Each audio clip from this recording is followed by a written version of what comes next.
CPIM-നെ സംബന്ധിച്ചിടത്തോളം CPIM-ന്റെ ഒരു ഘടകത്തിനും ഒരു ഫണ്ടും ദുരുപയോഗപ്പെടുത്താൻ കഴിയില്ല. അങ്ങനെ ദുരുപയോഗപ്പെടുത്തി എന്ന് പാർട്ടി കണ്ടെത്തിയാൽ പാർട്ടി തന്നെ നടപടിയെടുക്കും. അതാണ് പാർട്ടിയുടെ സമ്പ്രദായം. ഇപ്പോൾ ഈ പറഞ്ഞ സുഹൃത്തിൻ്റെ പത്രസമ്മേളനം നടന്നത് ഒരു ചാനലുമായിട്ട് ചർച്ച നടത്തിയത് ജനുവരി 23-ആണ്. എനിക്ക് ഓർമ്മയുണ്ട്. കാര്യം ആ ദിവസം ഞാൻ വേറൊരു പാർട്ടി കമ്മിറ്റി പങ്കെടുക്കുന്നതിനിടയ്ക്കാണ്.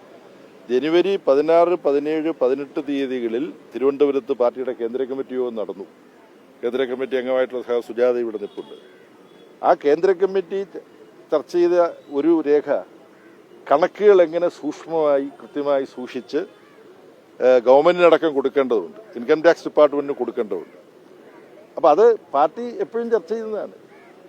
സഖാവ് ഇസ്ലാമേന്ദ്രൻ പിള്ള ഇവിടെ ജില്ലാ സെക്രട്ടറി ആയിരുന്നിട്ടുള്ള ആളാണ്. സഖാവ് SRP PB അംഗമായിരിക്കുമ്പോൾ സഖാവ് SRPയുടെ ചുമതല പാർട്ടിക്കുള്ളിലെ ആഭ്യന്തരമായ കണക്കുകൾ കൃത്യമായി സൂക്ഷിക്കുന്നതിൻ്റെ പ്രാധാന്യം വിശദീകരിച്ച് ബോധ്യപ്പെടുത്തലാണ്. വേറൊരു പാർട്ടിയിലും അങ്ങനെയില്ല.